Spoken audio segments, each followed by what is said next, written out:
No se diga más por Top Latina. Don Henry Merán, miembro de la Dirección Central de la Fuerza del Pueblo. Bienvenido. Gracias, muy buenos días por la invitación en primer lugar y agradecido también por el aplauso. Lo recibimos con mucho gusto. No, ustedes siempre hay que aplaudirlo, ustedes son invitados. Quizás el rol más importante que tiene Henry en este momento, que es el de presidente de la comisión organizadora del el Congreso Ordinario de la Fuerza del Pueblo, doctor Franklin Almeida Rancière. Que yo no sé si usted lo agradece en momentos como este, que empiezan a los ruidos. Ayer yo veía, ni siquiera lo interno, hacia lo externo también. Ayer veía a nuestro amigo César Fernández, quien nos acompañó la semana pasada aquí, por cierto. Él pudo haber dicho eso aquí para que el sonido saliera de aquí. No. Lo que pasa es que... Bueno, no había pasado todavía lo de la esposa de Julio Horton, que fue nombrada o designada como primera secretaria ante las Naciones Unidas en Nueva York. Y eso ha generado todo un reperpero. Dicen que hay traidores. ¿Qué es lo que está pasando allá dentro de la Fuerza del Pueblo? ¿Y cómo podría incidir esa situación en el Congreso que ustedes han estado llevando a cabo todos estos meses y que tiene un objetivo claro más adelante, ¿no? Sí, en primer lugar, iniciando por la última afirmación que plantea, el Congreso lleva una línea y unos niveles de organización totalmente exitosos. Se ha realizado un trabajo formidable por parte de la Comisión Nacional Organizadora, los coordinadores de las mesas temáticas. Caso de José Gregorio, que coordina la mesa temática de comunicación, propaganda, ya estoy entendiendo. Sí, marca partidaria, marketing político. Coge ahí. Y de manera honorífica, ¿no? todo, sí, por supuesto, la fuerza del pueblo, todo es honorífico, incluyendo el trabajo de la presidencia del partido. Exacto. Y ahí hacia abajo todo es honorífico. Dios mío. Y todos los compañeros que han estado participando de la dirección política central, las provincias, municipios, han procurado y hemos obtenido la realización de un congreso totalmente exitoso. Desde luego, en el transcurso, como también se plantean, sobre todo lamentablemente en términos de opinión pública, surgen opiniones que no tienen que ver afortunadamente con el congreso, pero que sí, de alguna manera se dan en medio del proceso del congreso y levantan o provocan ciertos niveles de confusión que nosotros, evidentemente, como coordinador del Congreso, siempre hemos procurado y procuramos aclarar y precisar. Desde luego, nunca he creído, ni mucho menos practicado, que temas internos del partido que vinculen no solo a miembros, sino a dirigentes, sean manejados públicamente, mediáticamente, mucho menos. Pienso que son temas que debemos ver al interno del partido. Es la costumbre que por formación política siempre hemos tenido en lo particular y la gran mayoría. Que esa era una gran virtud que tenía el PLD cuando era una sola organización, claro. Que ahí se podían matar allá adentro y muy pocas veces uno se enteraba afuera, ¿no? Claro, sin duda. Yo creo que son temas que en la mayoría de los casos, 90-95% de los casos, se pueden aclarar rápida y fácilmente con una discusión, con unos niveles de diálogo previo al interno del partido. Particularmente yo sobre estos temas que se han mediatizado. Tengo mi opinión política y personal, aunque no pueda fijar una posición orgánica institucional, pues yo soy el presidente del Tribunal Nacional Disciplinario de la Fuerza del Pueblo. ¿Se va a llevar este caso al Tribunal de Disciplina? Bueno, en primer lugar, el fiscal nacional disciplinario, que es el que tiene competencia para iniciar un proceso de investigación, ya ha recibido la documentación que el compañero, que es dirigente importante del partido, que se ha estado vinculando a este decreto del presidente de la República, pues ha depositado esa documentación, la está estudiando el fiscal nacional disciplinario, y si entiende conveniente, pues llevar la investigación a la segunda fase, que es el apoderamiento del Tribunal Nacional Disciplinario, pues nosotros ahí estaremos prestos a recibirlo. Me parece muy injusto con la señora de Horton. Entiendo. Porque es una persona que tiene su carrera diplomática. Sí, entiendo, sí, justamente entiendo sin fijar posición sobre el fondo. Muy particularmente cuando entiendo que cuando una situación política envuelve situaciones, aspectos personales y familiares, hay que tener mucho cuidado. Claro. Henry, parecería... y ser muy, muy prudente en estos casos. Es que hasta en el narcotráfico eso es un código que se respeta. Parecería, Henry, es mi percepción, que muchos de estos conflictos son quizás el remanente de un proceso electoral donde es normal que entre compañeros se den situaciones. En el caso de nuestro compañero Pedro Jiménez también hace unas observaciones que están vinculadas al proceso electoral. ¿Piensa el partido en algún momento generar algún espacio como de desahogo, de reencuentro? Porque como que entramos de una vez en tantos procesos y me parece que no dio tiempo a que algunas cosas se sanaran. Y creo que al final el germen de estas situaciones como esta tiene mucho que ver con eso. Sí, yo estoy también totalmente de acuerdo, José Gregorio, contigo. En primer lugar, la dinámica postelectoral que envuelve la dinámica orgánica de la Fuerza del Pueblo no ha permitido, digamos, niveles de confraternidad, socialización personal primaria entre la dirigencia del partido, sobre todo después de salir de procesos electorales altamente traumáticos porque todos sabemos y entiendo que reconoce la gran parte de la opinión pública nacional de que fue un proceso electoral extremadamente impactado, viciado por los recursos del Estado, donde los compañeros haciendo grandes esfuerzos políticos y económicos ostentaron candidaturas a posiciones de elección popular y fueron despedazados de manera inmisericordia por el gobierno dominicano, que eso incluso hasta en su estado de ánimo le afecta, y en su propia familia y nivel económico le afecta gravemente. Y desde luego venimos arrastrando, como tú señalas perfectamente, José Gregorio, situaciones de ese tipo, hasta psicológicas, ¿verdad? Y inmediatamente iniciamos por un tema de calendario, por un tema de tiempo, el Congreso Nacional Ordinario del partido, que procura el fortalecimiento, la consolidación y desde luego llevar el partido al nivel óptimo de cara a las próximas elecciones del año 2028. También todo incide en que estamos a las puertas de un Congreso Nacional elector, Congreso Nacional donde todas las autoridades del partido se van a someter a elección democrática de las direcciones principales de la Fuerza del Pueblo y por lo tanto... ¿De qué tiempo estamos hablando? ¿Cómo va el cronograma en tiempo, no? Este primer congreso termina en tal fecha y luego el elector comienza en tal fecha. Sí, nosotros en la Fuerza del Pueblo hemos aprobado, de acuerdo a nuestros estatutos, 2 congresos importantes. Uno que está aperturado, que es el Congreso Nacional Ordinario, donde revisamos toda la parte normativa e institucional interna a través de 21 mesas temáticas y 3 áreas más de trabajo. Concluido el Congreso Nacional Ordinario, que está pautado su conclusión el 23 de febrero, se inicia domingo 23 de febrero, se inicia el Congreso Nacional Elector el mismo día, que está pautado concluir en su primera fase de elección de la presidencia, vicepresidencia, secretaría general y dirección central del partido el domingo 6 de abril. Es decir, que nosotros desde el 24 de julio del año pasado venimos desarrollando el Congreso Nacional Ordinario, que se desarrolla de manera muy exitosa. Este mes de enero ya todos los trabajos del Congreso Ordinario que están siendo concluidos, sus documentos están siendo depositados en la Comisión Nacional Organizadora.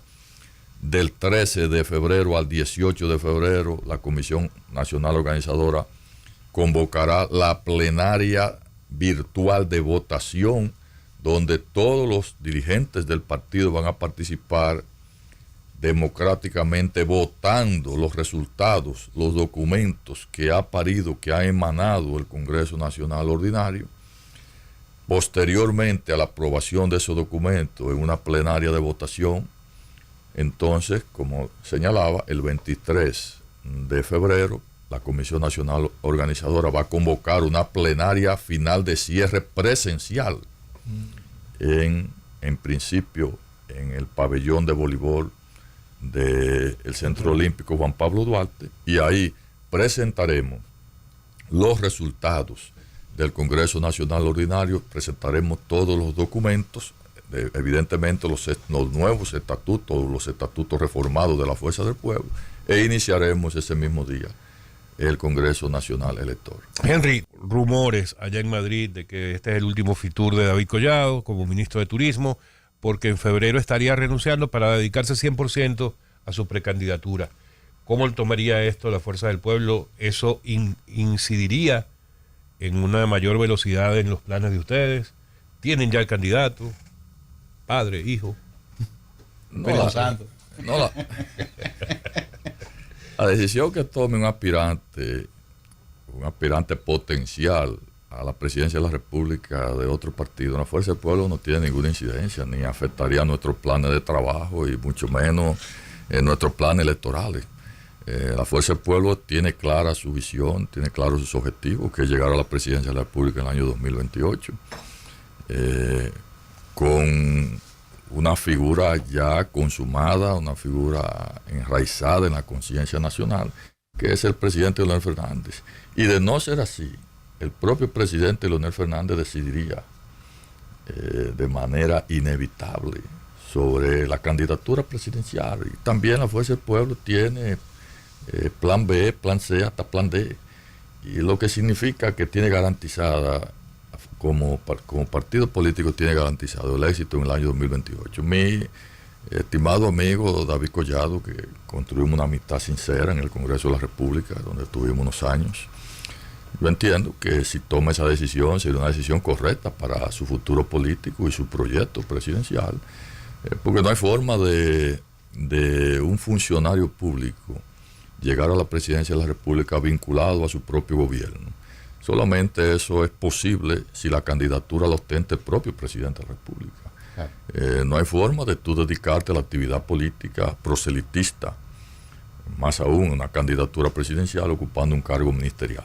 Es decir, si él toma esa decisión, yo entiendo que sería la decisión correcta, y es lo que deberían de hacer política y jurídicamente todos aquellos en el gobierno dominicano del partido oficial que aspiran a la presidencia de la República. No hay muchos.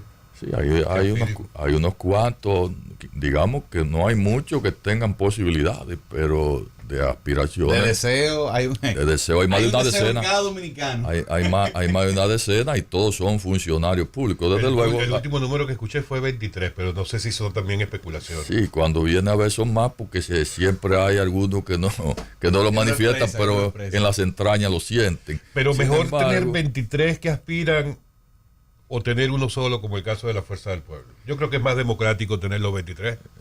Pero por supuesto, es más democrático, pero más se atomiza más y se complica más a la hora de unificar el partido que promueve tantas aspiraciones. La historia de la República Dominicana demuestra que las divisiones de los partidos políticos engendran las candidaturas presidenciales.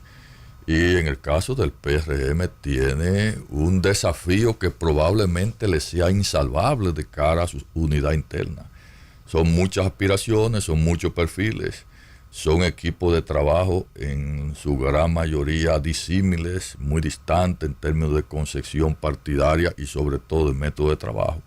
Y al final unificar esos liderazgos en torno a una sola candidatura, en el caso de que el presidente de la República claramente en términos constitucionales no puede postularse, será un reto increíblemente grande para el partido oficial, que difícilmente salga salvado del mismo. En el caso de la Fuerza del Pueblo, todo lo contrario. Es un partido que a corto, mediano y largo plazo luce indivisible en términos de su compactación interna, bajo un liderazgo sólido, unificador, que es el del presidente Leonel Fernández, y que ostentando él la candidatura presidencial o no, como quiere ese liderazgo, unificaría a la fuerza del pueblo en el presente y en el futuro. Bueno, habrá que ver qué pasa con esos traidores que dice César Fernández, ¿no? No, César Fernández creo que no utilizó ese término tan cortante y tan lapidario, ¿verdad? Pero César, esos presuntos traidores. César es un dirigente político de alto quilate y sabe que esas afirmaciones de manera tan tajante y radicales no son correctas, ni él la puede señalar. La fuerza del pueblo, su militancia, su dirigencia, está compactada, repito, hacia un objetivo. Y son pocos los vínculos que puede exhibir con el gobierno dominicano. Nosotros somos un partido claramente de oposición y situaciones al margen de nuestro trabajo partidario opositor no afectan mínimamente a las consideraciones y los planes que nosotros estamos ejecutando. Desde luego, las situaciones que se han planteado pues pueden ser objeto de investigación, pero en definitiva, yo creo que el partido marcha bien hacia el objetivo y las encuestas no pagas por nosotros, porque no disponemos de los recursos para esos fines, están ya indicando que la fuerza del pueblo como partido y el partido oficial de gobierno están en un virtual empate. ¿Cómo y en términos de candidaturas presidenciales, pues evidentemente también, lo que significa que este es un panorama muy diferente de cara al 28 al que nosotros presenciamos. Necesitamos un acercamiento con el doctor Fernández, no vaya a ser que eso se haga realidad. Él no debería pedirle perdón. Pues, mucho, yo tampoco lo quiero mucho. Pero si el acercamiento depende de que se haga realidad, deben de irlo haciendo, porque se va a hacer realidad. Ayúdenos usted ahí, porque no, pero por este lado. No, pero el mejor interlocutor es José Gregorio. No, yo confío más en usted. Pues con gusto lo hago. ¿Dispuesto a jugársela? Gracias a Dios que son mis amigos y mis compañeros, Henry. ¿Dispuesto a jugársela? Siempre lo estamos. Es un hombre que cogió bombazo por la Constitución. Con respeto y consideración. Próximo o próxima procurador o procuradora general de la República. ¿Quién cree usted que sea? ¿Por quién apostaría? Hay varios buenos candidatos. Ahora bien, hay una dinámica que está ya en curso, que se ha afianzado en la Procuraduría General de la República. Hay varios amigos nuestros que tienen aspiraciones. Ahora yo entiendo que al Ministerio Público le conviene seguir siendo dirigido en este momento por alguien que internamente ha estado desarrollando un trabajo. Puede ser la magistrada Jenny Berenice o cualquier otro de los procuradores generales adjuntos. Pienso que es lo que le conviene al Ministerio Público, una secuencia en el trabajo, ¿verdad? Que venga de sus entrañas. Correcto, un esquema de trabajo que no vaya a ser diferente, por lo tanto, a trastornar la dinámica interna del Ministerio Público. Pienso que es lo que convendría. No señalo nombre en específico, pero sí creo en el criterio de que le convendría a un miembro del Ministerio Público en ejercicio en este momento. Y en esa misma línea, la Cámara de Cuentas, ¿cuál cree usted que sería el desempeño que tendrían las nuevas autoridades a ser elegidas por el Senado? No tengo mucha expectativa con la Cámara de Cuentas, es decir, dado que en el año 2020 esas expectativas fueron frustradas por el actual gobierno. Y digamos, en este caso, el propio Congreso de la República, al que siempre defiendo como poder legislativo al que pertenecí, pienso que fue una muy mala elección la que se hizo en el año 2024. Los hechos están ahí. Una total, digamos, incapacidad para cumplir con la Constitución y la propia ley orgánica de la Cámara de Cuentas. Los perfiles que se eligieron fueron totalmente inadecuados. Y al final la Cámara de Cuentas para la República Dominicana ha sido un fracaso estrepitoso. En esta oportunidad prefiero esperar y aspirar a que en este caso la autoridad y voluntad política que es que define en el fondo este tema, porque quien elige la Cámara de Cuentas es el Senado de la República a propuesta la terna de la Cámara de Diputados, pero la voluntad política, llámese el Palacio Nacional, es que define finalmente los perfiles y los nombres. Claro. Yo aspiro a que en este caso la elección sea más certera, porque lo que ha pasado con la Cámara de Cuentas en este país marca la acera, afecta gravemente la institucionalidad democrática, es decir, el principal órgano de control, de fiscalización del Estado Dominicano ha caído en una espiral de descrédito que luce un hoyo insalvable. Entonces, se necesita una Cámara de Cuentas con altos perfiles de credibilidad primero. Tienen que ser 5 miembros de la Cámara de Cuentas que realmente el pueblo dominicano cree en ellos y confía en ellos, en primer lugar. En segundo lugar, tiene que tener un perfil técnico profesional, también de alto quilate. Y en tercer lugar, tiene que constatarse, que es uno de los males que ha afectado a la Cámara de Cuentas.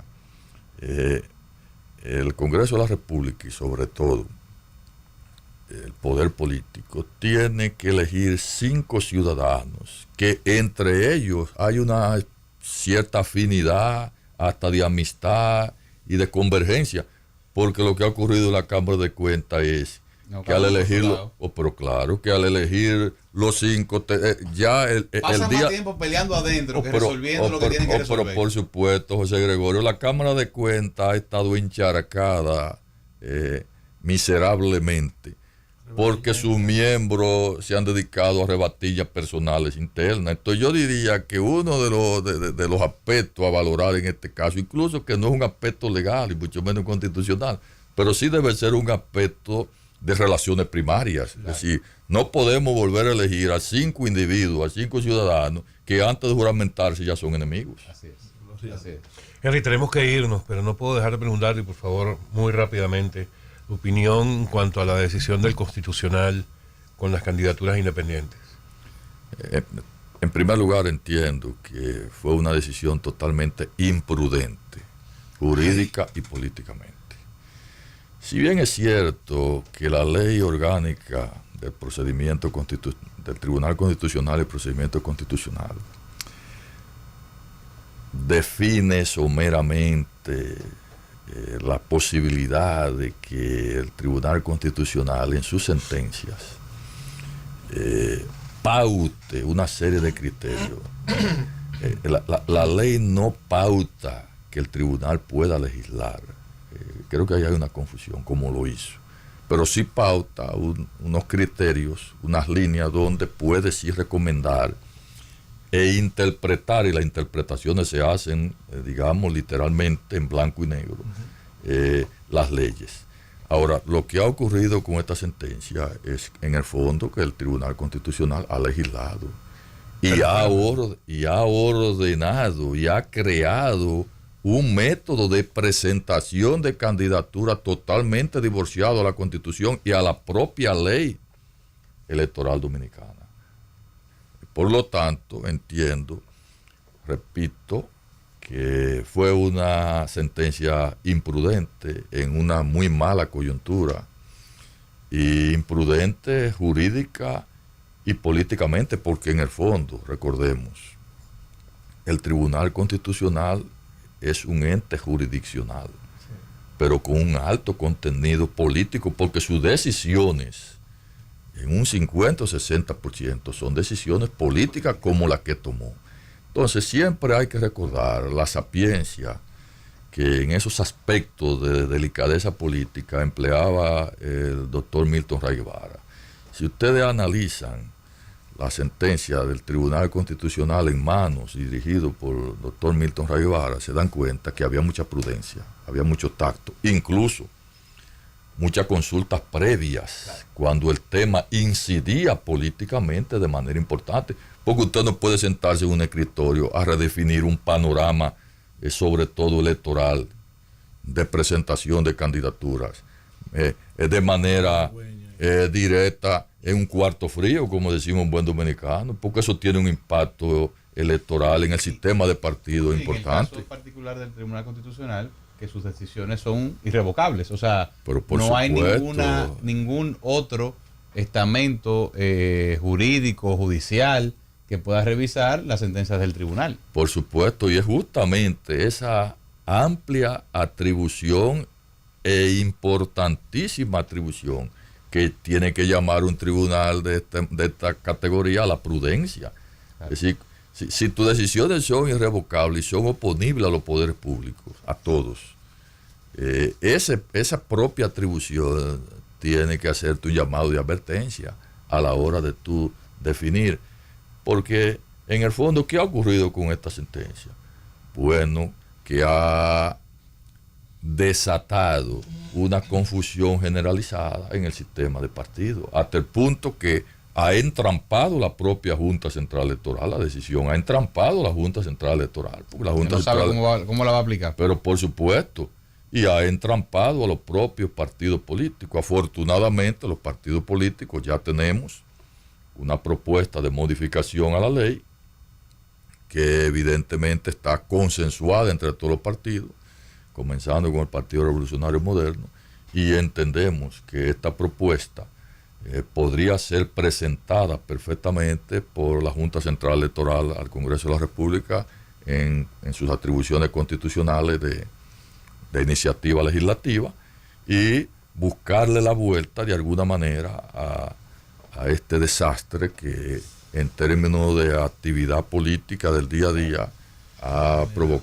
generado esta sentencia del Tribunal Constitucional, que para mí, repito, no era el momento ni había necesidad tampoco de eso. Yo me preocupé fue cuando vi a los representantes de los tres partidos entrando juntos al punto. PLD, PRM y Fuerza del Pueblo. Ahí fue cuando yo me preocupé. Bueno, viene dura la cosa. No se diga más. Mira, don Henry, muchísimas gracias. Pero espérate, porque a ustedes como que les gusta patear el moro. Ustedes nos han felicitado a don Pedro Brache, que cumple años hoy. Ay, felicidades, don Pedro. Ay, ¿tú esperaste el programa? No. Ya él debe haberle llegado mi obsequio. Felicidades, don Pedro. Don Henry, muchísimas gracias por estar con nosotros. Henry Merán, amigos. No se diga más por Top Latina.